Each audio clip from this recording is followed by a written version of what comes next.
சுவாமியே சரணம் ஐயப்பா. சுவாமி சாமிமார்கள் கேட்குறாங்க, சபரிமலைக்கு 5 மலையை கடந்து போய் தான் ஐயப்பனை பார்க்கணுமா?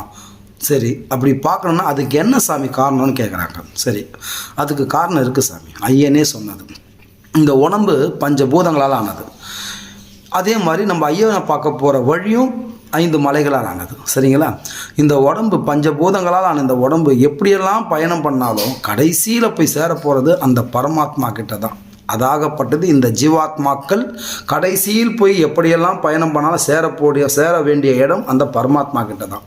அதை உணர்த்துறதுக்கு தான் இந்த 5 மலைகளை கடந்து நம்மளுடைய கஷ்ட நஷ்டங்களை பார்த்து, எவ்வளவோ உடல் கஷ்டங்களெல்லாம் கூட பார்த்துட்டு, அது ஒரு சுகமான கஷ்டம்தான் இருந்தாலும் சொல்கிறேன், அதெல்லாம் கடந்து நம்ம கடைசியில் போய் யாரை போய் பார்க்க போகிறோம்? 18 படிகளை கடந்து அந்த ஐயப்பனை போய் பார்க்க போகிறோம். சரிங்களா? அந்த பரமாத்மாவை பார்க்க போகிறோம். அப்போ எங்கே போய் இந்த ஜீவாத்மா கலக்க போகுது? அந்த பரமாத்மா கிட்ட.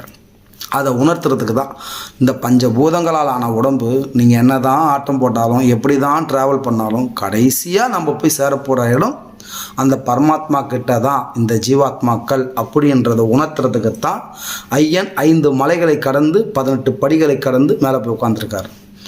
அந்த 18 படிகளுக்கான தத்துவத்தை இன்னும் 2 நாளில் உங்களுக்கு அந்த காணொலியில் நான் பதிவிடுறேன். சுவாமியே சரணம் ஐயப்பா.